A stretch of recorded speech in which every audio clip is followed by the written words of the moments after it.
নমস্কাৰ ND24 চাই থকাৰ বাবে আপোনাক ধন্যবাদ কৃষ্ণ জয়গুৰু শংকৰ আশা কৰো আপোনালোক সকলো কুশলে আছে আমাৰ ND24 গুৰুগৃহৰ পৰা আৰম্ভ কৰা এটি নিয়মীয়া অনুষ্ঠান এয়া বিশ্বাসে মিলয় হৰি আমি দ্বিতীয় স্কন্ধৰ পাঠ আৰু ব্যাখ্যা আমাৰ ND24 গুৰুগৃহৰ পৰা আগবঢ়াই আছো আমাৰ এই সৌভাগ্য আছিল প্ৰমোদ শইকীয়া বাপে খুব সুন্দৰকৈ পাঠ আৰু ব্যাখ্যা আগবঢ়ালে আৰু আজিও তেনে এগৰাকী ব্যাখ্যাকাৰ আমাৰ মাজত আহি উপস্থিত হৈছে আমাৰ আমন্ত্ৰণ ৰক্ষা কৰি গুৱাহাটীৰ এগৰাকী ব্যাখ্যাকাৰ তেখেত হৈছে দেবেন্দ্ৰনাথ দাসবাব তেখেত আমাৰ মাজত উপস্থিত আছে ভাগৱতৰ দ্বিতীয় স্কন্ধৰ কৃষ্ণৰ লীলা বৰ্ণনা এই অংশ পাঠ আৰু ব্যাখ্যাৰ বাবে তেখেত আজি আমাৰ মাজত আহি উপস্থিত হৈছে গতিকে আহক আজিৰ খণ্ডটি বিশ্বাসে মিলয় হৰিৰ আজিৰ খণ্ডটি আৰম্ভ কৰোঁ তেখেতৰ সৈতে আৰু দুগৰাকী বাব আমাৰ সৈতে উপস্থিত আছে তেখেতলোক দুইগৰাকী গুৱাহাটীৰ মই চিনাকি কৰোৱাই দিব বিচাৰিছোঁ এগৰাকী হৈছে ৰমেশ দাসবাব আৰু আনগৰাকী হৈছে বিনোদ কুমাৰ নাথবাব দুইগৰাকী সহযোগিতা আগবঢ়াব দেবেন্দ্ৰনাথ দাসবাবে পাঠ আৰু ব্যাখ্যা আগবঢ়াব গতিকে আহক পলম নকৰি অনুষ্ঠানটি আৰম্ভ কৰোঁ আজিৰ খণ্ডটি এয়া আগবঢ়াইছোঁ কৃষ্ণ কৃষ্ণ হৰি ৰাম কৃষ্ণ শংকৰ গুৰু হৰি ৰাম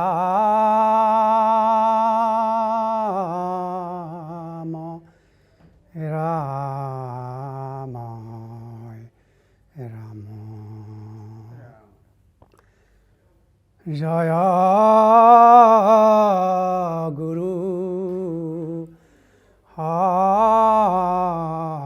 শংকৰ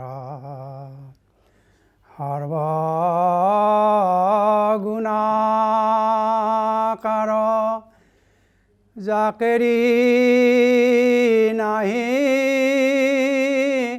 কেয়ো পাম তোহাৰি চৰণকো ৰেণুহত কতি বাৰে কৰহু প্ৰণাম বাৰে কৰহু প্ৰণাম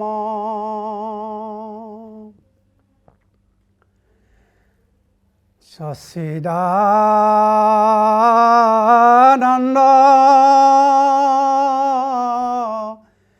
ৰূপায় বিশ্বত পত্যাদি হেতবে তাপ ত্ৰয় বিনাশায়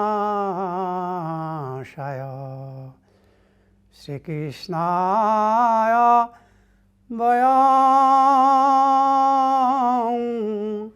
নমঃ ধ্যেয়ং সদা পৰিভৱঘ্নম অভীষ্টদহম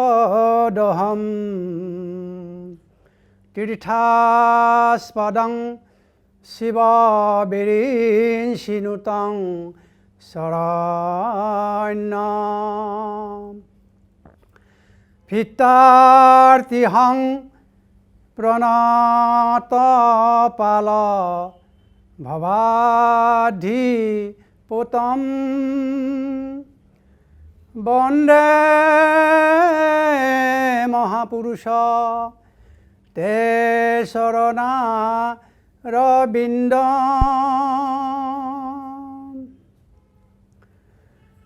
হে ৰাম শুনিয়ক সৰ্বজন কৃষ্ণ তয়ৰ প্ৰিয় মন মহাভাগৱতৰ পয়াৰ আইখে পুৰা নৰ সূৰ্য ভকতিৰ প্ৰকাশক সমস্ত শাস্ত্ৰৰে সাৰোদ্ধাৰ শ্ৰীমদ্ভাগৱতং পুৰাণং তিলকং যৎ বৈষ্ণৱানাং প্ৰিয়ং यस्मिन् परमहंसम् अहम् एवम् अमलं ज्ञानं परं गीयते यत्र ज्ञानविराग भक्तिसहितं नैष्कर्मम् आविष्कृतं तच्छिन्नन् प्रपठन् विचारणपरो भक्त्या विमुच्येत् नरः স্বর্গে সত্যস্য কৈলাসে বৈকুণ্ঠে নাস্তি অয়ং রসঃ অতঃ পিবন্তু সদ্ভাগ্যাঃ মামুঞ্চত করিষি কৃষ্ণ কৃষ্ণ হরি ৰাম পৰম শ্ৰদ্ধাভাজন বাপ বান্ধৱ আজি আমাৰ এই পৰম ভাগৱত পৰম পবিত্ৰ অনুষ্ঠানত আমাৰ দৰে অজ্ঞজনক NDTVৰ সৌজন্যত আয়োজিত কৰা এই ভাগৱত পাঠৰ অনুষ্ঠানত যিজনাৰ অধ্যক্ষতাত এই ভাগৱতৰ আয়োজন ক্ৰম অনুসাৰে ইয়াত অনুষ্ঠিত হ'ব সেইজনা এঞ্জেলা আইজনাৰ নিমন্ত্ৰণ ক্ৰমে আমি আজি এই স্থানত উপনীত হৈ পৰম পবিত্ৰ বৈকুণ্ঠৰ শাস্ত্ৰ শ্ৰীমদ ভাগৱত শাস্ত্ৰ আমি কীৰ্তন কৰিবলৈ ওলাইছোঁ ইয়াৰ আগত খণ্ডত শ্ৰদ্ধাৰ প্ৰমোদ শইকীয়া বাপ জনাই এই ভাগৱতৰ দ্বিতীয় স্কন্ধত তেওঁ কীৰ্তন আৰু ব্যাখ্যা কৰি গৈছে তেওঁৰ পিছৰ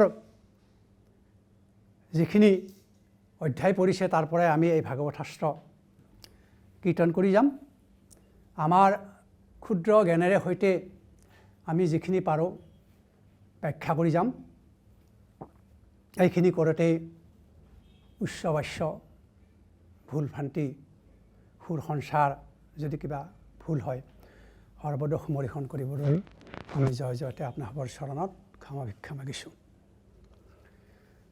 কৃষ্ণ কৃষ্ণ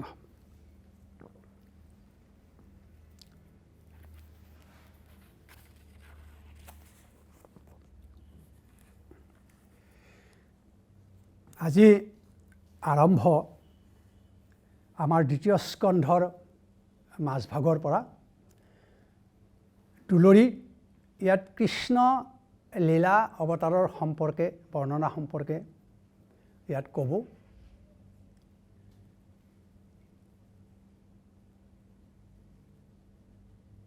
জগতৰ সৃষ্টিকাৰক ব্ৰহ্মাই দেৱৰ্ষি নাৰদক প্ৰভু ভগৱন্ত কৃষ্ণৰ লীলামালা এই সৃষ্টি জগতৰ সৃষ্টি স্থিতি পালন এই সমস্তবিলাকৰ কথা কৈ কৈ ব্ৰহ্মাই নাৰদক ক'লে হে নাৰদ প্ৰভু ভগৱন্তৰ লীলামালানো কিমান কম ইয়াক অনন্তই সহস্ৰ মুখেৰেও কৈ শেষ কৰিব নোৱাৰে তেতিয়া দেৱৰ্ষি নাৰদে পিতৃ ব্ৰহ্মাৰ এই কথা শুনি তেওঁ বৰ দুখ কৰি এই কৃষ্ণ লীলা অৱতাৰ বৰ্ণনাৰ দুলৰিৰ আৰম্ভণিতে তেওঁ এনেধৰণে কৈছে হে ৰাম কৃষ্ণ কথা শুনি অয় আনন্দিত মুনি কিঞ্চিত শংকিত মনে যদি গোবিন্দৰ লীলা চৰিত্ৰৰ অন্ত নাপায় একোজনে, তেবে অজ্ঞজনে তৰিবেকে মনে, সংসাৰ দুখ নিকাৰ। হৰি হৰি বিধি নভৈলে কৈ সিদ্ধি, পাতকীৰ বাৰ। হে ৰাম হাচিয়া ব্ৰহ্মাই বোলে মুনিৰাই, নকৰিবা মনে দুখ। কৃষ্ণৰ কৃপাত মিলিবে সাক্ষাৎ, লোকৰ সমস্ত সুখ। কপট এৰিয়া সাধু সংগ লয়া, সাৱধান কৰি মন। আন দেৱচাৰী যিটো নৰ নাৰী, কৃষ্ণ তলয় শৰণ। হে ৰাম তেবে তা সম্বাত মিলয় সাক্ষাৎ, কৃষ্ণৰ কৃপায় পাৰ। মায়া দূৰ হয় মিলে মোহদয়, সুখতে তৰে সংসাৰ। কৈব কিবাৰ মায়া গুচিবাৰ, প্ৰত্যক্ষে পাইবা প্ৰমাণ। কুকুৰ শৃগালে খাইবে যিটো দেহ, তাত গুছে অভিমান। ভগৱন্তৰ এই কথাৰ কোনো পাৰাপাৰ নাপায় বুলি যেতিয়া ব্ৰহ্মাদেৱে ক'লে, তেতিয়া দেৱৰ্ষি নাৰদে প্ৰথমে কৃষ্ণৰ কথা শুনি আনন্দত ব্যাকুল হৈ পৰিছিল। কিন্তু যেতিয়া তেওঁৰ মহিমাৰ অন্ত নাপায় বুলি ব্ৰহ্মা পিতৃ ব্ৰহ্মাই ক'লে, তেতিয়া নাৰদে মনত বৰ দুখ কৰি ক'লে, হৰি হৰি এইবাৰো এই অধমৰ গতি নহ'ল। কাৰণ ভগৱন্তৰ যদি লীলা চৰিত্ৰৰ অন্ত কোনেও নাপায়, তে আমি আৰু কি পাম? আৰু ভগৱন্তৰ লীলা চৰিত্ৰৰ অন্তৰ কথা যদি আমি নাজানো, তেতিয়া আমাৰ গতিমুক্তি কেনেকৈ হ'ব? এই বুলি দেৱৰ্ষি নাৰদে বৰ দুখ কৰিলে। তেতিয়া ব্ৰহ্মাই হাঁহি মাৰি ক'লে, হে নাৰদ তুমি দুখ নকৰিবা। ভগৱন্তৰ কৃপাত মানে সমস্ত লোকৰ সুখ হ'ব। কেনেকৈ সুখ হ'ব? যে কপটতা এৰি সাধু সংগ লৈ সাৱধান কৰি যদি মন, যিজনে আন দেৱচাৰী ভগৱন্তত লৈ শৰণ, তেওঁ সমস্ত সুখৰ গৰাকী হয় আৰু ভগৱন্তৰ কৃপা পায়, আৰু লগে লগে মায়াও দূৰ হয়। এই বুলি নাৰদক ব্ৰহ্মাই বুজালে। ইয়াতে কৈছে যে কপটতাই সমস্ত আমাৰ আপদৰ মূল। এই কৈছে যে কপট এৰিব লাগিব। কপট এৰি কি কৰিব লাগিব? সাধুৰ সংগ লাগিব, ভকতৰ সংগ লাগিব। ভকতৰ সংগ বিনা কোনো কাৰ্য সিদ্ধি নহয়।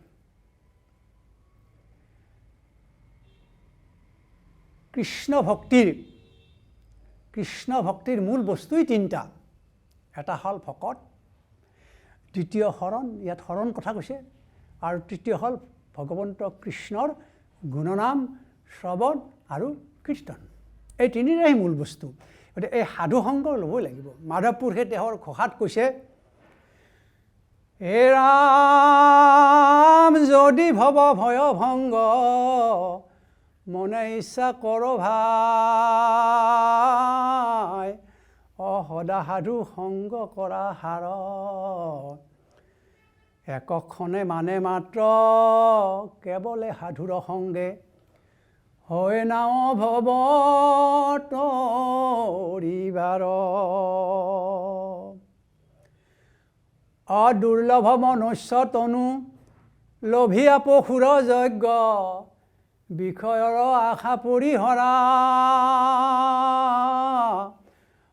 সন্তৰ সংগত বহি সুখে হৰি গুণ গায়া সন্ত হয় অমৃত পান কৰা সদায় সন্তৰ সংগত সাধুৰ সংগত সাধুৰ সংগ বিনা ভকতি কেতিয়াও নহয় আৰু ভগৱান সন্তুষ্টও নহয় সেইকাৰণে ভগৱন্তই একাদশত উদ্ধৱক কৈছে ভগৱন্ত কৃষ্ণই কি কৈছে যে সন্ত দৃশ্যন্তি চক্ষুংসি বহিৰৈক্য সমুত্থিত দেৱতা বান্ধৱা সন্ত সন্ত আত্মা অহমেবস্য অৰ্থাৎ সন্ত দৃশ্যন্তি চক্ষুংসি বহিৰৈক্য সমিত সন্তই সাধুৱে ভকতে মনুষ্যৰ অন্তৰং চক্ষু আৰু বহিৰ চক্ষু মুকলি কৰি দিয়ে সন্ত দৃশ্যন্তি চক্ষুংসি বহিৰৈক্য সমুত্থিত দেৱতা বান্ধৱা সেইকাৰণে সন্তই ভকতেই বান্ধৱ দেৱতা সন্ত ভকতেই বান্ধৱ দৃশ্যন্তি চক্ষুংসি বহিৰৈক্য সমুত্থিত দেৱতা বান্ধৱ ভকতেই বান্ধৱ ভকতেই দেৱতা সন্ত সন্ত আত্মা সন্তই ভকতেই আত্মা অহমেবস্য আৰু ভকতেই মই ভগৱন্তই কৈছে দেখিছেনে নাই অৰ্থাৎ ভগৱন্ত ভকতেই ভগৱন্ত বুলি ভগৱন্তই ভকতেই আত্মা আৰু ভকতেই মই তাকেই ভক্তি ৰত্নাৱলীত মাধৱপুৰজনাই লিখিছে হে ৰাম সন্ত সূৰ্য যাৰ ভৈলন্ত উদয় কি কৈব ভাগ্য তাহাৰ অসগুণা নিৰ্গুণা ভকতি প্ৰকাশে প্ৰকাশে চক্ষু পাৰ এতেকে সন্তোষে দেৱতা বান্ধৱ আত্মাময় মহেশ্বৰ মহন্ত সহিতে অনুমাত্ৰ মোৰ নাহিকে জানায় অন্তৰ হেন জানি নৰে মহন্তৰ সংগে কৰক মোত ভকতি সাধু সংগ বিৰচন কথামৃত এহি মানে সমাপুতি অৰ্থাৎ ভকত যাৰ লগত দেখা হ'ল যাৰ গৃহত ভকত গ'ল যিজনক ভকতে দৰ্শন কৰিলে তেওঁৰ দৰে সৌভাগ্যৱান নাই বুলি কৈছে ভক্তি ৰত্নাৱলীত তেওঁৰ দৰে সৌভাগ্যৱান নাই গতিকে ভকত আৰু ভগৱন্তৰ মাজত পাৰ্থক্য নাই বুলি কৈছে বৃহন নাৰদীয় পুৰাণতো কৈছে হৰিভক্তি পৰাণাং হি সংগীনাং সংগমাশ্ৰিত মুচ্যতে সৰ্ব পাপভ্য মহাপাতকো আনপি হৰিভক্তি পৰায়ণ ভকত এজনৰ লগত যদি পাপীৰ পাপী এজন দৰ্শন হয় তেওঁৰ সমস্ত পাপ বিনাশ হৈ যায়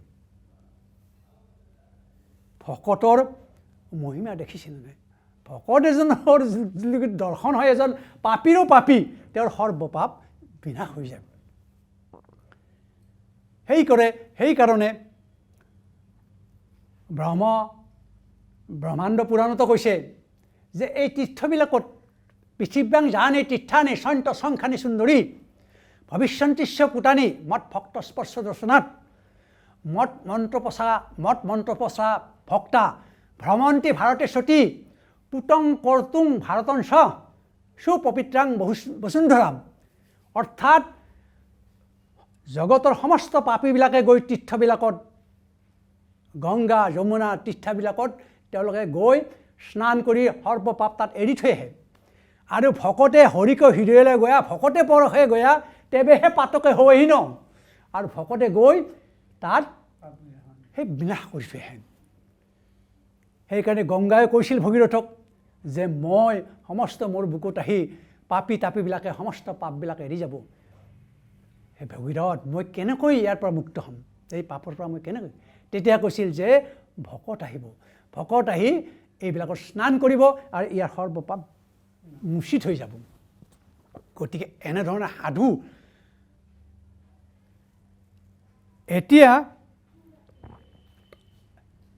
এই সাধুৰ সংগ ল'ব দিছে আৰু সাৱধান কৰি মন, অৰ্থাৎ ভগৱন্তৰ কথা শুনিব দিছে কেনেকৈ? সাৱধান কৰি মন। এনেই সুধিলে নহ'ব, সাৱধান কৰি মন। শ্ৰৱণৰ ভিত্তিতেই আপোনাৰ কল্যাণ, আপোনাৰ ভক্তিৰ গভীৰতা নিৰ্ভৰ কৰিব। সেইকাৰণে বিষ্ণুদূতে গোকৰ্ণক কৈছিল যে শ্ৰৱণস্য বিভেদেন,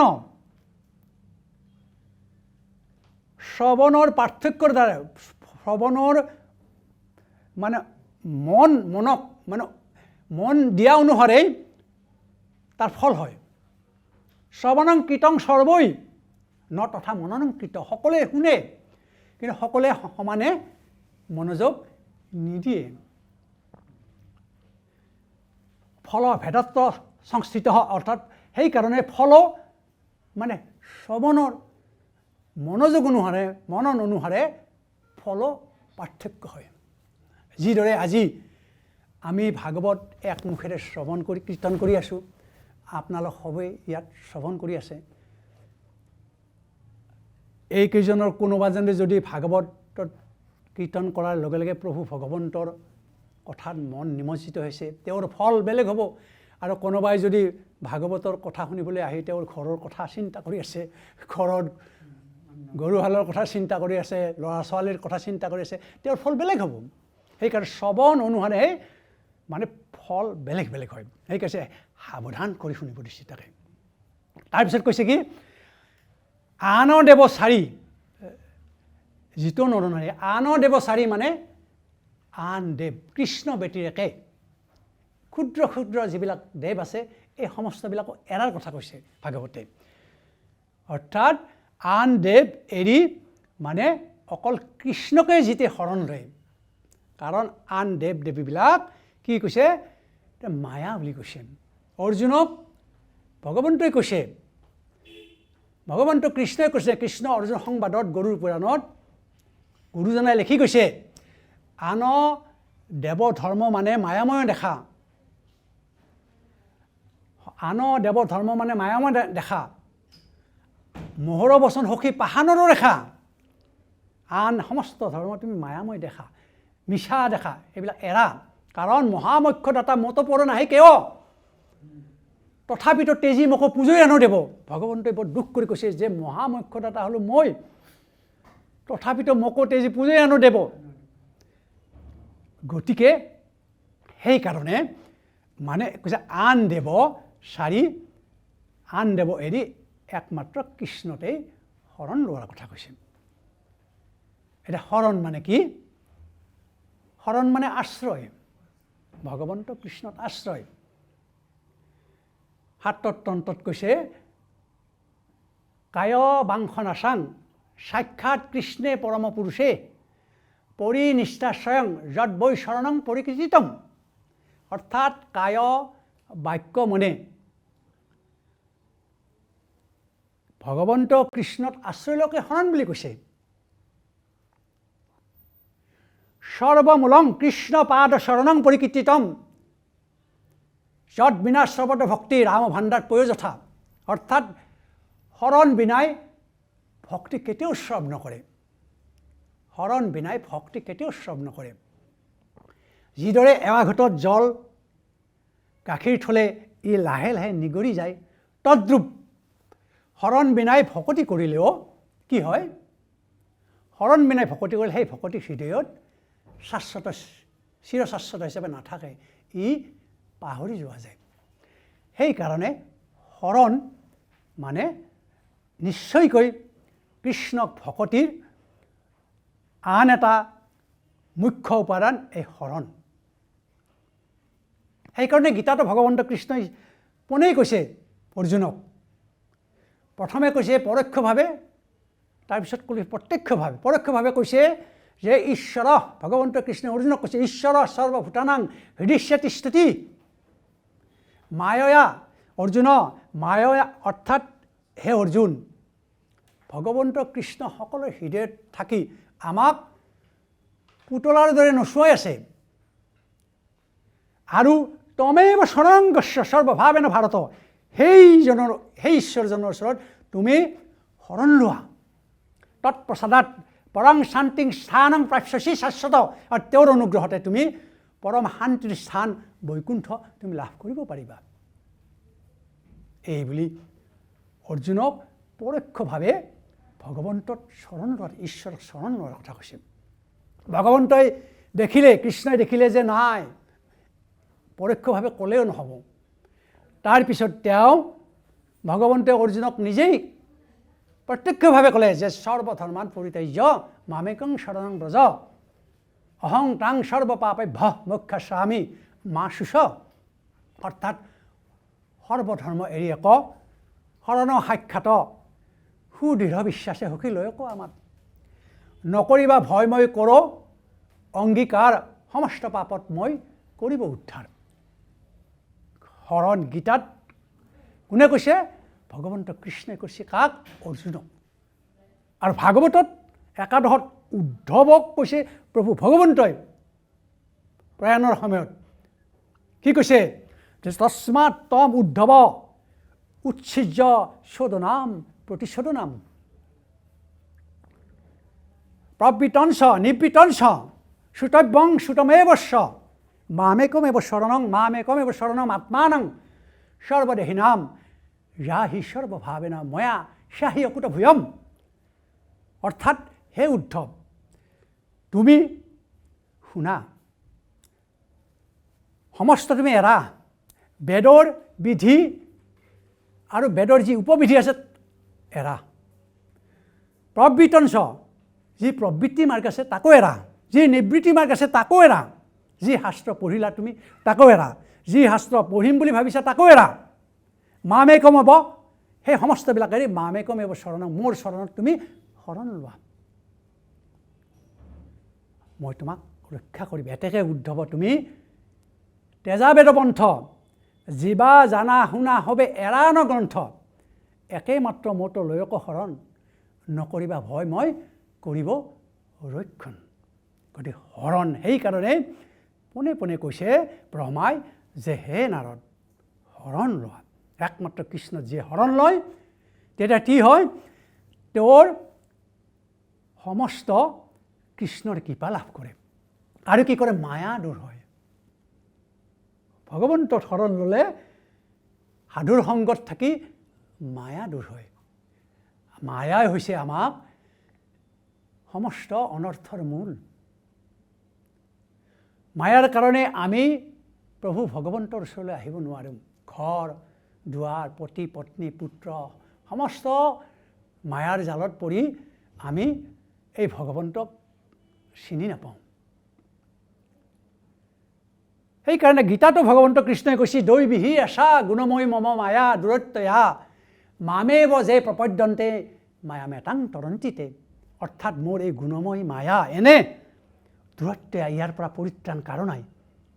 কিন্তু যে প্ৰপদ্যন্তে, যিয়ে ভগৱন্ত কৃষ্ণত শৰণ লয় তেওঁ মায়াৰ পৰা পৰিত্ৰাণ পায়, তেওঁ মায়াৰ পৰা পৰিত্ৰাণ পায়। গতিকে মায়া ভগৱন্তৰ শক্তি, ভগৱন্তৰ কৃপা নহ'লে, ভগৱন্তৰ শৰণ নহ'লে মায়াৰ পৰা আপোনাৰ পৰিত্ৰাণ নাই।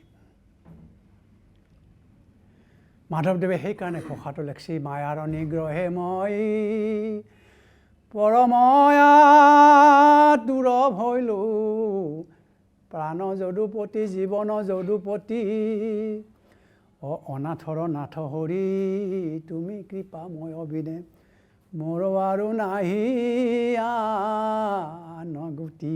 গতিকে হে নাৰদ, মায়া দূৰ হ'ব আৰু সুখতে তুমি সংসাৰ কৰিবা। আৰু মায়া গুচিবৰ আৰু কি ক'ম তোমাক, তুমি প্ৰত্যক্ষে প্ৰমাণ পাবা। আমাৰ যি এই শৰীৰটো কি জড় শৰীৰটো ইয়াৰ পৰা যেতিয়া আত্মা গুচি যাব এই শৰীৰটো কুকুৰ শিগালে খাব ই খাব কুকুৰৰ শিগালে খাইবে এইটো দেহ গতিকে এই শৰীৰটোক লৈ আমি অভিমান কৰাৰ কোনো কথা নাহে হে ৰাম ভাৰ্যা পুত্ৰ ছয় যতে ক আশ্ৰয় ও তাক মৰণ বলয় ও মায়া ভৈল নাশ মিলিল উল্লাস ও ভকতি ভৈলাই উদয় অজিহবে সাক্ষাৎ কৃষ্ণৰ কৃপাত মায়াক আশ্ৰয় কৰি কহত যোৱাগে শুনাই অনুৰাগে ও মনে মাধৱ ধৰি হে ৰাম মই মহেশ্বৰ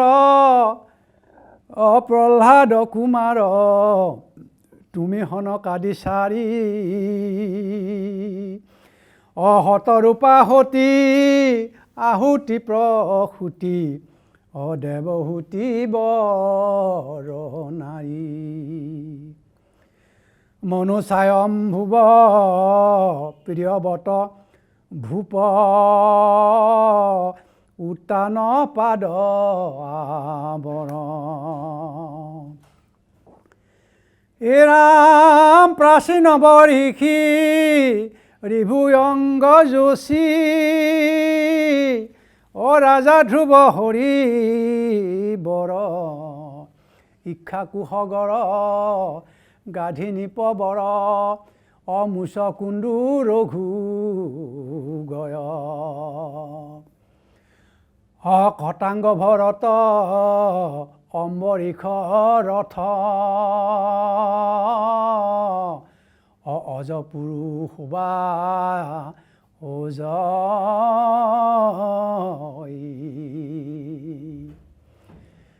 হে ৰাম মান্ধা তাজ জাতি অলৰ কহৰ জাতি অহত ধনু অনু এক অবন্তী দেৱ ধীৰ ভীষ্ম বলিবীৰ দিলীপ আদি অনেক ৰাম সৌভৰি উত্তংক ঋষি শিবি সংগ বশিষ্ঠ শুক গালৱ মৈত্ৰেয় অগস্তি পৰাশৰ শক্তি ও গৌতম ভিগুয়ুদ্ধৱ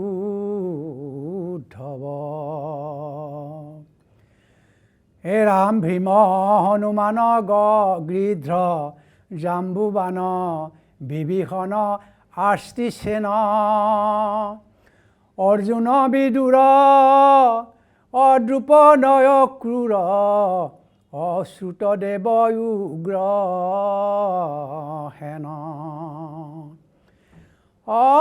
এসমবাত আদি কৰি আন লোক মায়াক তৰি আশ্ৰয়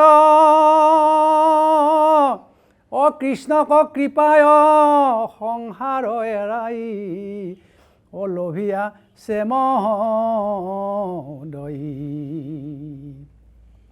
স্ত্ৰী ক্ষুদ্ৰ গণ অধমজ বন আনো জাতি পাপী নৰে অহুয়া তত্ত্বপৰ বৈষ্ণৱজনৰ যদি শিল শিক্ষা ধৰে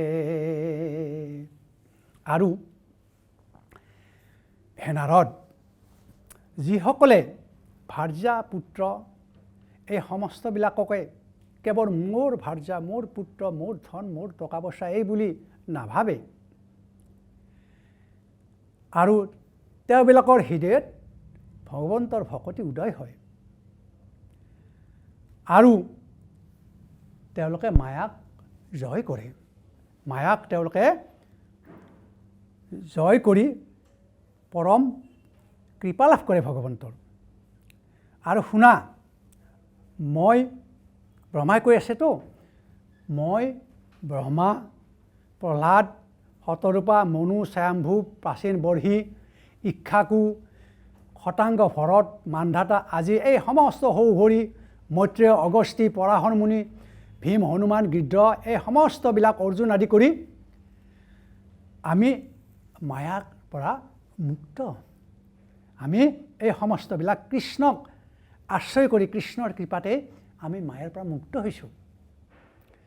গতিকে আমি সেইকাৰণে মানে ভগৱন্তৰ কৃপা লাভ কৰিছোঁ। অকল সেই নহয়, স্ত্ৰী শূদ্ৰগণো যদি অধম যৱনো যদি হয়, তেওঁ অধম জাতিটো যদি হয়, তেতিয়াও তেওঁ যদি বৈষ্ণৱগণৰ সংগ লাভ কৰে, তত্ত্ব লাভ কৰে, তেতিয়াহ'লে তেওঁলোকেও মায়াৰ পৰা পৰিত্ৰাণ পায়। এৰামি হব মায়াক তৰি অনায়াসে পাৱয় হৰি ভকতি বৈষ্ণৱ খবৰ মহিমা বিস্তৰ কি কৈব তাংক সম্প্ৰতি পহু পক্ষীচয় সথংগত সতৰয় মনুষ্যৰ কোন লেখা সাধুহে সমস্তে লোকৰ সুহৃদ আপোনাত তুমি দেখা। হে নাৰদ, ক্ষুদ্ৰগুণো যদি অধম যিজন লোক আছে পাপী, তেওঁবিলাকো যদি ভগৱন্তৰ তত্ত্ব কথাত বৈষ্ণৱৰ পৰা মন দিয়ে, জানে, শিকে, তেওঁবিলাক অনাহে মায়াক পৰা পৰিত্ৰাণ পাই ভগৱন্তৰ ভকতি লাভ কৰে। গতিকে পশু পক্ষী কীট পতংগ আদি কৰি সমস্ত সাধুৰ সংগত ভগৱন্তক পালে আৰু তুমি কোন, তোমালোকৰ কোনো কথাই নাই। মনুষ্য জাতি পশু পক্ষী কীট পতংগ যদি সাধুৰ সংগত ভকতৰ সংগত ভগৱন্তক লাভ কৰিলে, তেতিয়াহ'লে মনুষ্য জাতিৰ আৰু কোনো কথাই নাই। সেইকাৰণে সাধুৰ সংগ কথা বিশালভাৱে বিশদভাৱে মানে ব্ৰহ্মাই নাৰদক কৈছে। সেইকাৰণে জৈমিনী ঋষি মহামুনি বেশক প্ৰশ্ন কৰিছিল, হে গুৰু, আমি কলিৰ যুগৰ মনুষ্য, অল্প আয়ুস, আমাৰ আয়ুস অলপ, কি অলপ মাত্ৰ কৰ্ম কৰি আমি গতিমুক্তি পাম, এই উপায় দিয়ক। এই বুলি বেশমুনিক তেওঁৰ শিষ্য জৈমিনীয়ে প্ৰশ্ন কৰিছিল। তেতিয়া মহামুনি বেশে কৈছিল, সাধু সংগাত ভৱেদ বিপ্ৰ শাস্ত্ৰানাং শ্ৰৱণং প্ৰভু হৰি ভক্তি ভৱেদ তস্মাৎ তত জ্ঞানং তত গতি। হে বিপ্ৰ, সাধু সংগাত, সাধুৰ সংগত, শাস্ত্ৰানাং শ্ৰৱণং প্ৰভু ভগৱন্ত বিষ্ণু কৃষ্ণৰ কথা থকা শাস্ত্ৰ শ্ৰৱণ কৰা। কাৰ লগত? সাধুৰ সংগত, সাধুৰ সংগাত ভৱেদ বিপ্ৰ শাস্ত্ৰানাং শ্ৰৱণং প্ৰভু, শাস্ত্ৰ শ্ৰৱণ কৰা কৰিলে কি হ'ব? হৰি ভক্তি ভৱেদ তস্মাৎ, তেতিয়া হৰি ভক্তি হ'ব। আৰু হৰি ভক্তি ভৱেদ তস্মাৎ তত জ্ঞানং, তেতিয়া হৰি ভক্তি যেতিয়া হ'ব তেতিয়া জ্ঞান হ'ব। আৰু জ্ঞান হ'লে কি হ'ব? গতি হ'ব। গতি মানে মুক্তি হ'ব। সাধুৰ সংগ, সেইকাৰণে কৈছে যে সাধুৰ সংগত পশু পক্ষীবিলাকো মুক্তি পায়। গতিকে আপোনালোকৰ কথাটো আৰু বেলেগেই। হে ৰাম মত জীৱা মুনি পুছিলা আপুনি, কহিল সমস্তে তাক, কৃষ্ণ বিনে আৰ নাহি কিছু হাৰ, এহি কৰো বেদ বাক, কহিল ভাগৱত তোমাৰ আগত, কৃষ্ণ নাম মাত্ৰ সাৰ, মত ভগৱন্ত পূৰ্বে কহিছন্ত, মহিমাৰ নাহি পাৰ। হে নাৰদ, তুমি যিবিলাক কথা সুধিলা মোক, সমস্ত প্ৰশ্নৰ উত্তৰ তোমাক মই দিলোঁ। গতিকে কৃষ্ণ বিনে একো সাৰ নাই, এইটো বেদৰ বাক্য। আৰু ভাগৱতত তোমাক ক'লো যে কৃষ্ণ নাম বিনে একো নাই। সেইকাৰণে ভাগৱতত কৈছে, ভীষ্মই কৈছে যে ভাগৱতত কৈছে যে দান ধৰ্ম, ৰাজধৰ্ম, মুখ্য ধৰ্ম ছয়, কহিলা চেদিলা টান মনৰ সংশয়, নাহি ভাগৱত ধৰ্ম সমান নামৰ, কৃষ্ণক চিনালে এন্তে পৰমেশ্বৰ। অৰ্থাৎ ভীষ্মই অৰ্জুনহঁতক পঞ্চপাণ্ডৱক কৈছে যে ভাগৱত ধৰ্ম নামৰ সমান শ্ৰেষ্ঠ ভাগৱত ধৰ্ম আৰু নাই। ভাগৱত ধৰ্ম যিবিলাক আছে অৰ্থাৎ পৰম দুষ্কৰ কৰ্ম ভক্তিমাৰ্গ, পৰম দুষ্কৰ ভক্তিমাৰ্গ, সুগম ভক্তিমাৰ্গ, এই যিবিলাক ভাগৱত ধৰ্ম, সমস্ত ভাগৱত ধৰ্ম, তাৰ ভিতৰত নাম হ'ল ভাগৱত ধৰ্মৰ সৰ্বোৎকৃষ্ট শ্ৰেষ্ঠ ভাগৱত ধৰ্ম। সেইকাৰণে ভগৱন্তই কৃপালে গুৰুজনে লিখিছে, ভক্তি প্ৰতিপদ কৈছে, হে ৰাম এৰি বিধি কিংকৰ সমস্ত কৰ্ম, এৰি সমস্ত ধৰ্ম তুমি এৰি সুধীৰ বিশ্বাসে সখী স্মৰা মোৰ কৃষ্ণ নাম,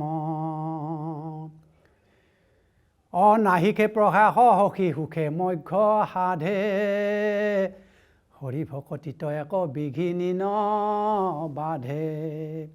গতিকে একমাত্ৰ নামে, ৰহস্যত ৰহস্য মোৰ নাম কৰ্ম, আকেহে বুলিও মহাভাগৱত ধৰ্ম। ৰহস্যত ৰহস্য মোৰ নাম কৰ্ম, আকেহে বুলিও মহাভাগৱত ধৰ্ম। গতিকে এই নামেই হ'ল মহাভাগৱত ধৰ্ম, এইটো ৰহস্য ধৰ্ম বুলিও কৈছে। সেইকাৰণে ভাগৱতৰ শেষত একেবাৰে শেষৰ শ্লোকটো মহামুনি শুকে কৈছে, নাম সংকীৰ্তনং যস্য সৰ্ব পাপ প্ৰণাশনম, প্ৰণাম দুঃখ সমনতং নমামি হৰিং পৰম। অৰ্থাৎ যি নাম, ভগৱন্তৰ নাম উচ্চাৰণ কৰিলে, স্মৰণ কৰিলে সৰ্ব পাপ প্ৰণাশন, সমস্ত পাপ বিনাশ হৈ যায়, সেই দুখ, সমস্ত দুখ নোহোৱা হৈ যায়। সেই প্ৰণাম, সেই হৰিক মই প্ৰণাম কৰিছোঁ। মহামুনিকে খোজে, সেই প্ৰভু ভগৱন্ত কৃষ্ণক মই প্ৰণাম কৰিছোঁ। তাকেই কৈছে ইয়াতো, সেইকাৰণে যে কৃষ্ণ নাম মাত্ৰ সাৰ। আৰু এই কথা ভগৱন্তই মোক পূৰ্বতে কৈছে, ব্ৰহ্মাই কৈছে যে এই কথা মোক ভগৱন্তই কৈছে মোক পূৰ্বতে, যে নামৰ বাহিৰে একো নাই। সেইকাৰণে ভগৱন্তত মহাদেৱো তেওঁ কি কৰে, এই যে জপ কৰি থাকে, ভগৱন্তৰ সহস্ৰ নাম জপ কৰি থাকে। সহস্ৰ নাম, হেজাৰটা ভগৱন্তৰ নাম, কিন্তু আমি সহস্ৰ নাম আমাৰ জপিবলৈ সময় নাই, ধৈৰ্য নাই, নাজানো। সেইকাৰণে আমি কেইটামান নাম মাত্ৰ আমি স্মৰণ কীৰ্তন কৰিলেই আমাৰ সৰ্বকৰ্ম সাধন হয়। মাধৱ ঘোষাত তাকেই কৈছে মাধৱ পুৰুষজনাই, হে ৰাম ৰাম কৃষ্ণ হৰি নাম সৰ্বধৰ্ম অনুপাম, সকলো নিগম তত্ত্ব সাৰ, জাত পৰে ধৰ্ম নাহি আৰ, হেন নাম নুশুমুৰি কমন ভৰসা কৰি, ৰৈ আছা ভৱতৰিবাৰ। ৰামকৃষ্ণ নাম, সমস্ত ধৰ্ম সাৰ, সকলো নিগম তত্ত্ব, নিগম মানে বেদ, নিগম তত্ত্ব সাৰ, বেদৰ সাৰ, এইহেন নাম নুশুমুৰি এই সংসাৰৰ পৰা আপুনি গতিমুক্তি পাব, এই আশা নকৰিব।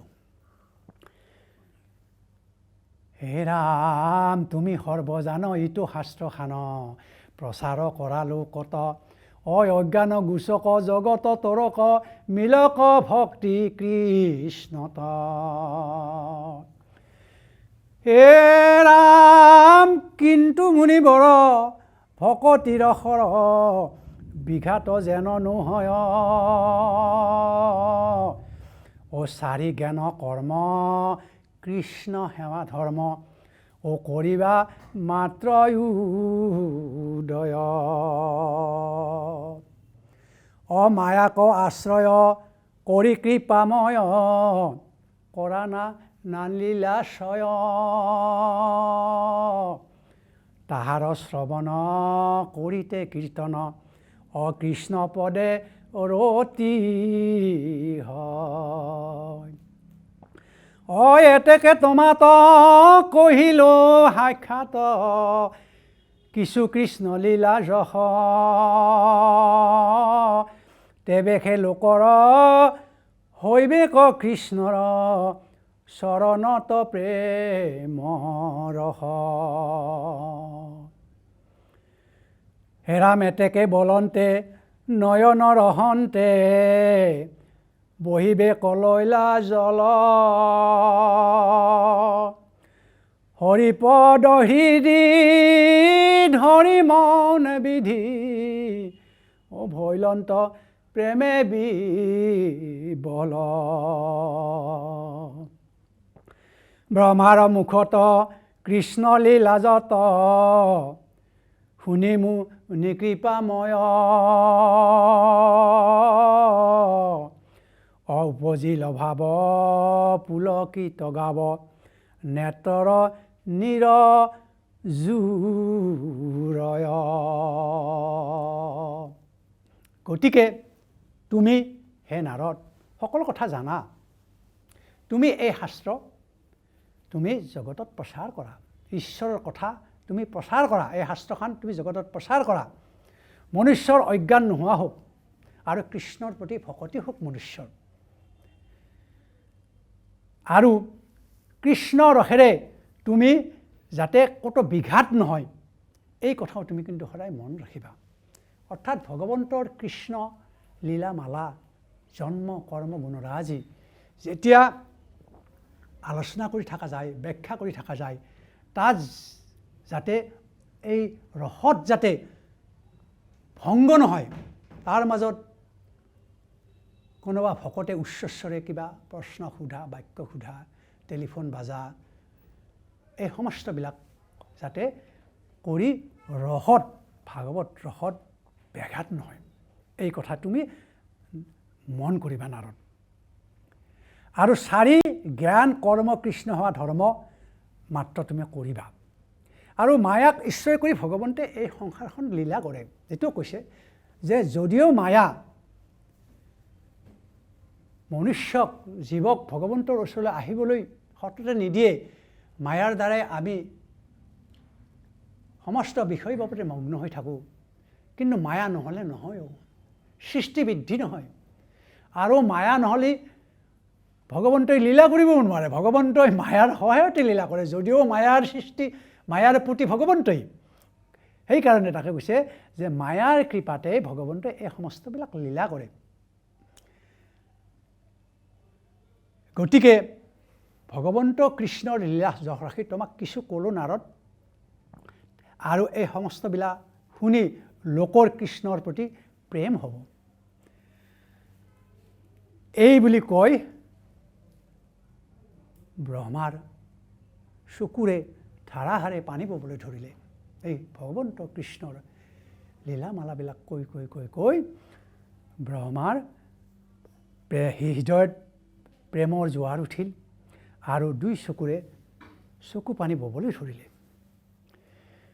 হে ৰাম দিয়া কৃষ্ণ ডাক উধি বিধাতাক ও অষ্টাংগে কৰিলা নতি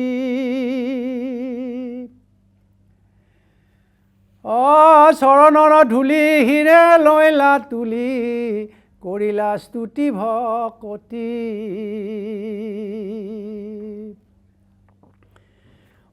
বিনাক বজাই কৃষ্ণ গুণ গাই ও আনন্দে ৰহিলা তথা কৃষ্ণ প্ৰসাদত অভৈলা সমাপত সপ্তম অধ্যায়ৰ কথা ব্ৰহ্মাই এইদৰে চকু পানী ওলাতে ধাৰাহাৰে তেওঁ তলমুৱা হৈ বহিল আৰু তেতিয়া বিধাতাক অৰ্থাৎ ব্ৰহ্মাক নাৰদে দীঘল অষ্টাংগ অৰ্থাৎ অষ্ট অংগ শৰীৰত লগাই ব্ৰহ্মাক কি কৰিলে? নতি কৰিলে, সেৱা কৰিলে আৰু ব্ৰহ্মাৰ চৰণৰ ধূলি অৰ্থাৎ পিতৃ ব্ৰহ্মাৰ চৰণৰ ধূলি শিৰত ল'লে আৰু বীণ বজাই বজাই তেওঁ আনন্দ তাতে থাকিল। এয়া হ'ল সপ্তম অধ্যায়ৰ কথা, ইমানতে শেষ হৈছে। তাৰপিছত আছে পৰীক্ষিতৰ দ্বাৰা শুকদেৱৰ ওচৰত কৃষ্ণ কথা বিষয়ক প্ৰশ্ন। ইয়াত কৈছে পৰীক্ষিতৰ দ্বাৰা শুকদেৱৰ ওচৰত কৃষ্ণ কথা বিষয়ক প্ৰশ্ন। হে ৰাম আতয় অনন্তৰে পুষে নিপবৰে অশুকৰ চৰণ চাই অশুনা মহামুনি কৃষ্ণ কথা শুনি মোৰ তৃষ্ণা বাঢ়ি যায়। অবিধাতাৰ বাণী মনে অনুমানি নাৰদ মহামহন্ত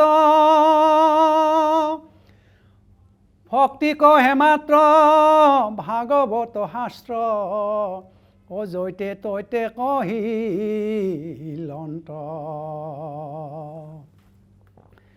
সিহব কথা ক অচাও জানিবা ক কয়গু কৃপা কৰি এৰিব দেহ ক কৃষ্ণ চৰণ ক যিমতে মনত ধৰি। হে ৰাম শ্ৰৱণ কীৰ্তন কৰে যিটো জন তাৰহি দিকমলত অয়াতি অল্পকালে ভকত বৎসল হৈবন্ত আহিবে কত। তাৰপিছত ইয়াত মহাৰাজ পৰীক্ষিতে প্ৰশ্ন সুধি শুকৰ তেওঁৰ গুৰু শুকৰ চৰণ চাই প্ৰশ্ন কৰিছে। কি প্ৰশ্ন কৰিছে? যে হে গুৰু, ভগৱন্ত কৃষ্ণৰ কথা শুনো মানে তৃপ্তি নপলায়, শুনো মানে তৃপ্তি নপলায়, তৃষ্ণা বাঢ়ি যায়। গতিকে বিধাতাৰ কথা অৰ্থাৎ ব্ৰহ্মাৰ কথা মনে চিন্তা কৰি নাৰদ মহামহন্তই ভক্তি কহে মাত্ৰ ভগৱন্ত শাস্ত্ৰ, নাৰদে কৈছে যে ভক্তি কহে মাত্ৰ ভাগৱত শাস্ত্ৰ জৈত তৈত কহিলন্ত, অৰ্থাৎ ভাগৱত শাস্ত্ৰ ততেই নকওক কিয় মাত্ৰ ভকতিহে কৰে। এই ভাগৱত শাস্ত্ৰ য'তেই নকওক কিয় ই মাত্ৰ প্ৰচাৰ কৰে ভক্তি, নৱধা ভক্তি। এই ভাগৱত শাস্ত্ৰনো বাৰু কি? এই ভাগৱত শাস্ত্ৰ হৈছে বেদান্ত দৰ্শনৰ মহামুনি ব্যাসৰ দ্বাৰা কৃত ভাষ্য, অৰ্থ ব্যাখ্যা আৰু সমস্ত বেদৰ সাৰ। এই ভাগৱত হ'ল মহামুনি ব্যাসৰ দ্বাৰা কৃত ভাষ্য, অৰ্থ ব্যাখ্যা আৰু সমস্ত বেদৰ সাৰ। সৰ্ববেদান্ত সাৰ, ভাগৱতত তাকেই কৈছে যে সৰ্ববেদান্ত সাৰং হি শ্ৰী ভাগৱতমিষ্যতে তদ্ৰস্যাই অমৃত তৃপ্তস্য নৈন্যত্ৰ সাদ্ৰতি কশ্চিৎ। তেওঁ মাধৱ পুৰুষজনে ঘোষাত লিখিছে সমস্ত বেদান্ত সাৰ মহাভাগৱত শাস্ত্ৰ, ইহাৰ অমৃত ৰস পাই পৰম সন্তোষে পান কৰিলে যিজনে তাৰ অন্যত্ৰ ৰসতো আৰু ৰুচি নাই। অৰ্থাৎ ভাগৱত শাস্ত্ৰ মহামুনি ব্যাসৰ দ্বাৰা কৃত বেদান্ত দৰ্শনৰ ভাষ্য, ইয়াৰ ৰস যোনে এবাৰ পান কৰে তেওঁৰ আৰু আন ৰসত গতি নাই। সেইকাৰণে ভাগৱত মহাত্ম্যত কৈছে কিং শ্ৰুতৈ বহুভি শাস্ত্ৰই পুৰাণস্য ভ্ৰমাবহৈ একং ভাগৱতং শাস্ত্ৰং মুক্তিদান এনে গৰ্জতি। বহুত শাস্ত্ৰ, বহুত পুৰাণ শুনাৰ কি প্ৰয়োজন? এখন শাস্ত্ৰই কিবা ক'ব, আন এখন শাস্ত্ৰই কিবা ক'ব, এখন পুৰাণে কিবা ক'ব, আন এখন পুৰাণে কিবা ক'ব, কাৰ কথা মানিব, কাৰ কথা শুনিব। একং ভাগৱতং শাস্ত্ৰং মুক্তিদান এনেকৈ একমাত্ৰ এই ভাগৱত শাস্ত্ৰ যিয়ে মুক্তিদানৰ কাৰণে গৰ্জন কৰি আছে। এতস্মাদং পৰ কিঞ্চিত মনশুদ্ধ ন বিদ্যতে জন্মান্তৰে ভৱেৎ পুণ্যং তদা ভাগৱতং লভত।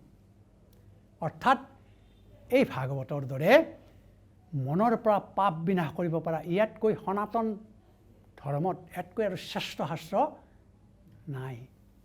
জন্মান্তৰে ভৱেৎ পুণ্যং তদা ভাগৱতং লভত।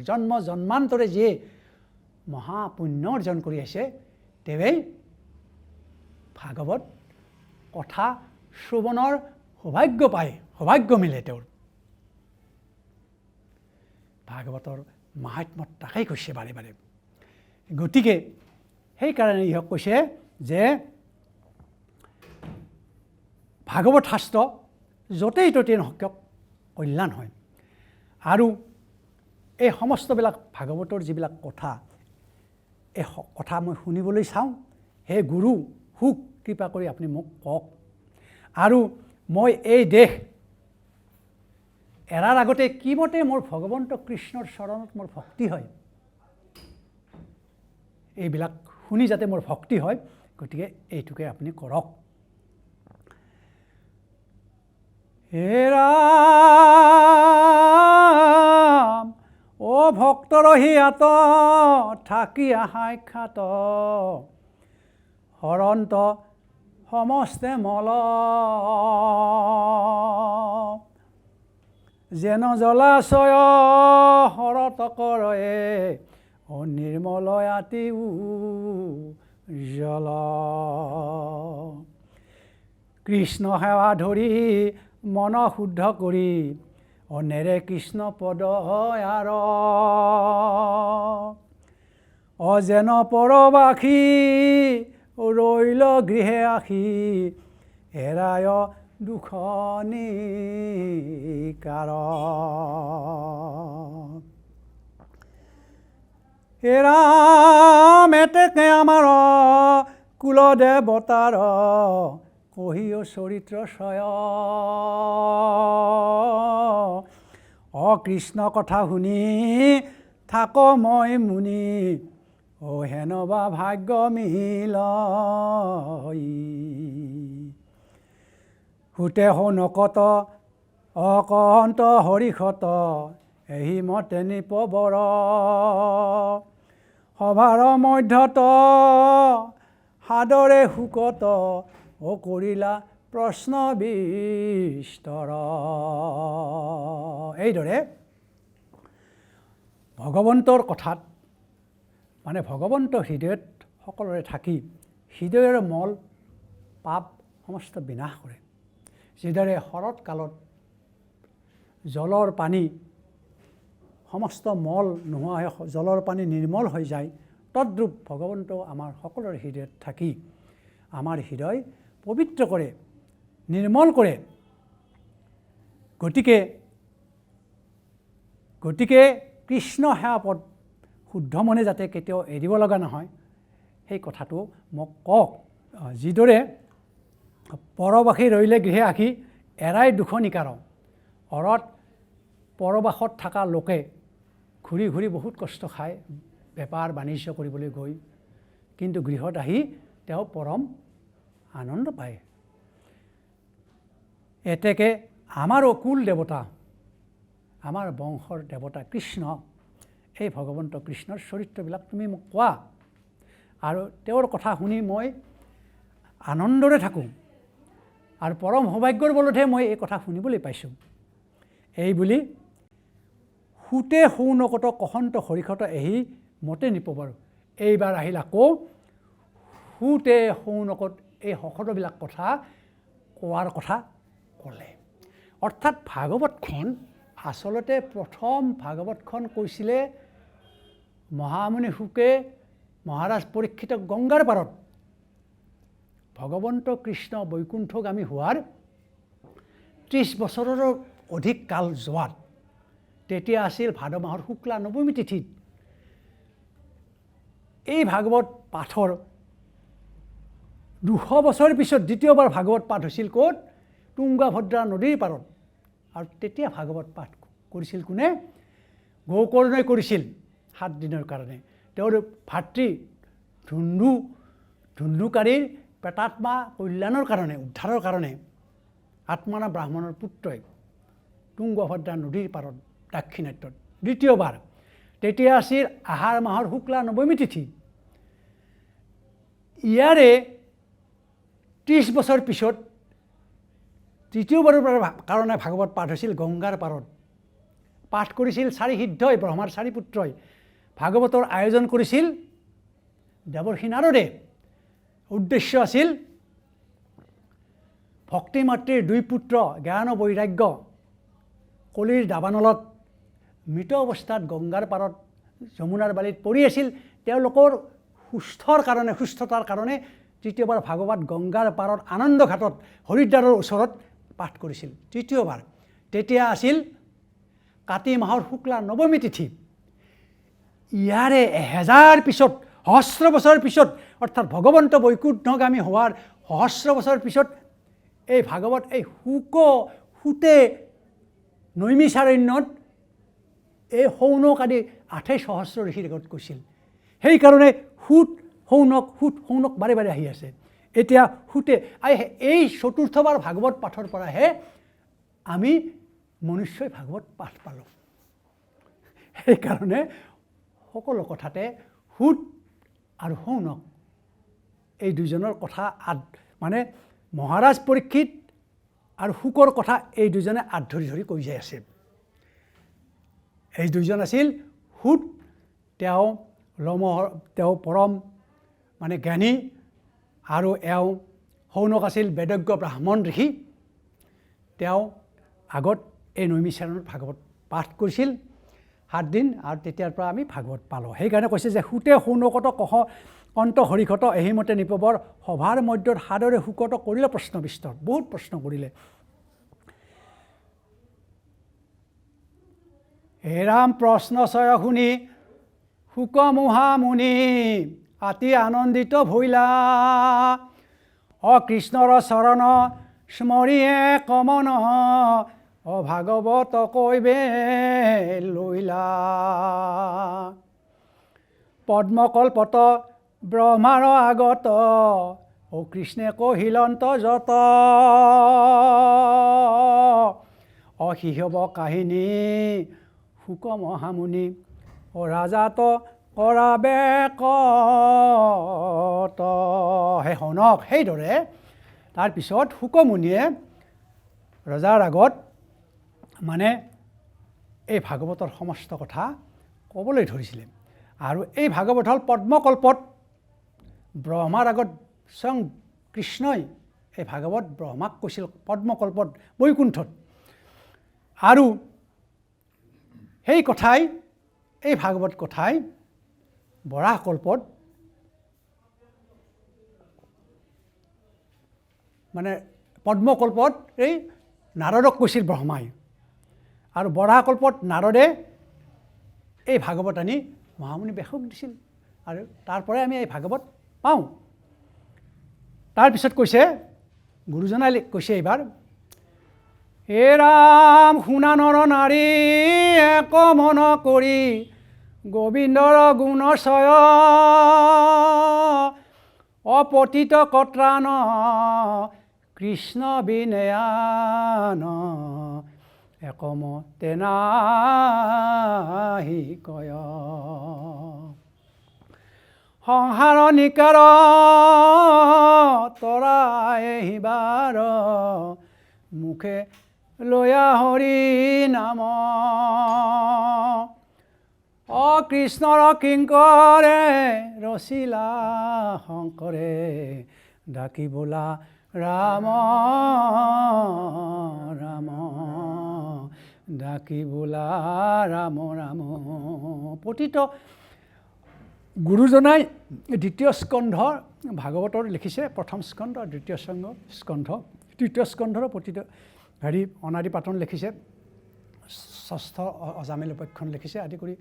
তাৰপিছত দশম, আদি দশম, নিমি নৱসিদ্ধ, তাৰপিছত একাদশ, দ্বাদশ এইবিলাক গুৰুজনাই লিখিছে। ইয়াতে গুৰুজনাই উপদেশ দিছে সেইকাৰণে যে হে নৰনাৰী, হে মনুষ্যগণ, ভগৱান কৃষ্ণৰ গুণনাম শুনা। পতিতক ত্ৰাণকৰ্তা, পতিত বিপদত পৰা, পাপত মগন হৈ পৰা সমস্তকে উদ্ধাৰ কৰ্তা এই ভগৱন্ত কৃষ্ণ। কৃষ্ণ বিনে এই জগতত আৰু একো নাই। কৃষ্ণ বিনে জগতত একোৱেই নাই, সমস্ত কৃষ্ণময়। সংসাৰ যদি এই সংসাৰৰ পৰা যদি পৰিত্ৰাণ পাবলৈ বিচাৰিছা, মুখত হৰিনাম লোৱা, এইবুলি কৃপালু গুৰুজনাই নিবেদন কৰিছে। শুকদেৱৰ দ্বাৰা ভাগৱত কথন, এতিয়া শুকদেৱে ভাগৱত কথন কৰিব আকৌ। হে ৰাম শুক নিগদতি শুনি অক বিষ্ণুৰাত, অপ্ৰশ্নৰ উত্তৰ ছয় কহিব তোমাত। অকৃষ্ণ হোৱা বিনয়ন ধৰ্ম নাহি কয়, কৃষ্ণ ভকতিত মাত্ৰ জ্ঞান উপজয়। অকৃষ্ণ ৰেখে কৃপাত ব্ৰহ্মাৰ ভৈলা জ্ঞান,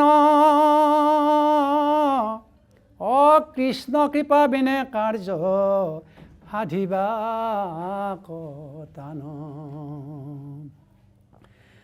আতে পূৰ্ব ইতিহাস শুনা মহাশয়, কৃষ্ণ কৃপা বিনে পুৰুষাৰ্থ কিছু নাই। শুকে ক'লে, হে বিষ্ণুৰাত অৰ্থাৎ হে মহাৰাজ পৰীক্ষিত, তুমি যিবিলাক প্ৰশ্ন কৰিলা সেইবিলাকৰ উত্তৰ মই দেওঁ, তুমি শুনা। কৃষ্ণ বিনে, কৃষ্ণৰ সেৱা বিনে ধৰ্ম বুলিবলৈ আৰু একো নাই। কৃষ্ণ ভকতিত সমস্ত জ্ঞান উপজয়, আৰু কৃষ্ণৰ কৃপাতহে ব্ৰহ্মাৰ জ্ঞান হ'ল। কৃষ্ণ বিনে কোনো কাৰ্য সাধন নহয়। আৰু ইয়াৰ ইতিহাস পূৰ্বত আৰু ইতিহাস আছে, তাক তুমি শুনা। হে ৰাম, ব্ৰহ্মাৰ জন্ম বুলি আছে ইয়াত। পদ্মতই উপজি ব্ৰহ্মা তাতে বহিছয়, মই কোনো ইটো কিবা এক নজানই। কৃষ্ণৰ কৃপাত বিধি পাছেহে জানিলা, পদ্মৰ তন্তুত বজাই ভিতৰ পখিলা। হে ৰাম, পুৰুষাৰ্থ বলে বিধিয়ে কৱে নপাই, পদ্মৰ চকাত আখিব অখিলাদু নাই। পাছে কৃষ্ণদেৱৰ কৃপাত মহামানী, অসমীপত শুনিলন্ত তপ তপবাণী। হে ৰাম, মনে বিমৰিষি তাত পাছে সৃষ্টি কৰ, কৰিলন্ত তপ দিব্য হাজাৰ বৎসৰ। তপস্যাত তুষ্ট হুয়া প্ৰভু ভগৱন্ত,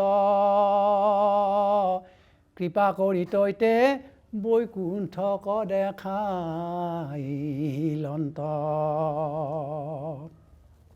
ব্ৰহ্মাৰ জন্মৰ বিষয়ে ক'বলৈ ধৰিলে যে পদ্মত ব্ৰহ্মাৰ নাভিকল্পৰ পৰা পদ্মৰ সৃষ্টি হ'ল, ভগৱন্তৰ নাভিকল্মৰ পৰা পদ্মৰ জন্ম হ'ল, আৰু সেই পদ্মৰ ওপৰত ব্ৰহ্মাৰ সৃষ্টি হ'ল, জন্ম হ'ল। আৰু ব্ৰহ্মাৰ জন্ম হৈ তেওঁ চিন্তা কৰিলে, কি চিন্তা কৰিলে যে মই ক'ত আছোঁ, কি কৰোঁ, এই বুলি চিন্তা কৰি পদ্মৰ নলীৰে তেওঁ ভিতৰলৈ সোমাই গ'ল। সোমাই গৈ তেওঁ একো বিচাৰি নাপালে, নাপাই আহি পুনৰ পদ্মৰ ওপৰত চকাত তেওঁ আহি বহিল। ভগৱন্তৰ কৃপাত পিছে ব্ৰহ্মাই তপ তপ শব্দ শুনিবলৈ পালে। তেতিয়া ব্ৰহ্মাই সৃষ্টি কৰি চিন্তা কৰি চালে যে তপৰ অৰ্থ তেওঁ বুজি পায়। তেওঁ 1000 বছৰ সহস্ৰ বছৰ তেওঁ তাতে তপস্যা কৰিলে আৰু 1000 বছৰ তপস্যা কৰাৰ পিছত প্ৰভু ভগৱন্তই তেওঁক বৈকুণ্ঠৰ দৃশ্য দেখুৱালে। বৈকুণ্ঠ ব্ৰহ্মাক দেখুৱালে। এতিয়া বৈকুণ্ঠৰ বৰ্ণনা। হেৰা মনে বিমৰিষিতা তপ আছে সৃষ্টি কৰ, কৰিলন্ত তপ দিব্য 1000 বৎসৰ, তপস্যাত দুষ্ট হৈয়া প্ৰভু ভগৱন্ত, কৃপা কৰি তৈতে বৈকুণ্ঠক দেখাইলন্ত। কৃষ্ণ হৰি অ ৰাম। পৰম শ্ৰদ্ধাভাজন বাপ বান্ধৱ, আজি আমাৰ ভাগৱতৰ ইমানতেই আমি সমাপ্তি কৰিলোঁ। ইয়াৰ পিছত বৈকুণ্ঠৰ বৰ্ণনা আছে। ইয়াৰ আমি পিছৰ পৰ্যায়ত আমি এই বৈকুণ্ঠৰ বৰ্ণনাৰ বিষয়ে আমি কীৰ্তন কৰিম আৰু এই অনুষ্ঠানতে আপোনাসৱে শুনিবলৈ পাব। এইখিনি কৈ আপোনাসৱৰ চৰণত, প্ৰভু ভগৱন্তৰ চৰণত সেৱা জনাই আজিৰ শ্ৰীমদ ভাগৱত শাস্ত্ৰ শ্ৰৱণ কীৰ্তনৰ সমাপ্তি কৰিলোঁ। কৃষ্ণ। অপৰাধ বিনাশন তজু নাম নাৰায়ণ, জানি নামে পখিলো হৰণে, আনগতি নাহিকে মৰণে, অপৰাধ ক্ষমা কৰি তুমি দয়াশীল হৰি, মোক ৰক্ষা কৰি ওচৰণে। ৰাম মোক ৰক্ষা কৰি ওচৰণে। কৃষ্ণ হৰি অ ৰাম। শ্ৰীমন্ত শংকৰ হৰি ভকতৰ, জানা যেন কল্পতৰু, তাহান্ত বিনাই নাই নাই নাই, আমাৰ পৰম গুৰু। ৰাম তাহান্ত বিনাই নাই নাই নাই, আমাৰ পৰম গুৰু। কৃষ্ণ কৃষ্ণ হৰি অ ৰাম। খুব সুন্দৰকৈ দেৱেন্দ্ৰনাথ দাসবাপে পাঠ আৰু ব্যাখ্যা আগবঢ়ালে। কৃষ্ণলীলা বৰ্ণনা দ্বিতীয় স্কন্ধৰ খুব এটা দীঘলীয়া অংশ বুলি ক'ব লাগিব। প্ৰভু ভগৱন্তৰ বৰ্ণনা ইমান কম সময়ৰ ভিতৰতে আচলতে শেষ নহয়। গতিকে আজি এই অংশতে আমি সামৰণি মাৰিব লাগিব। 1 ঘণ্টাৰ যিহেতু সময়, গতিকে আজি সময় শেষ হোৱাৰ বাবে আমি ইমানতে সামৰণি মাৰিছোঁ। কিন্তু কালিলৈ আকৌ 6:30 বজাৰ পৰা 7:30 বজা আমাৰ এই সময়খিনি, নিৰ্দিষ্ট সময়খিনিতে আমি বিশ্বাসে মিলয় শৰীৰ পৰৱৰ্তী অংশ আৰম্ভ কৰিম। কৃষ্ণলীলা বৰ্ণনাৰ, ভগৱন্তৰ বৰ্ণনাৰ যি অংশ ৰৈ গ'ল সেয়া আমি বাপগৰাকীৰ জৰিয়তে কাইলৈ আপোনালোকলৈ আগবঢ়াবলৈ চেষ্টা কৰিম। অনুষ্ঠানটিত আগবঢ়োৱা সহযোগিতাৰ বাবে আপোনালোকৰ চৰণত সেৱা জনাই অনুষ্ঠানটিৰ পৰা মই এঞ্জেলা চাংমাই বিদায় লৈছোঁ। ভালে থাকক সকলো। কৃষ্ণ।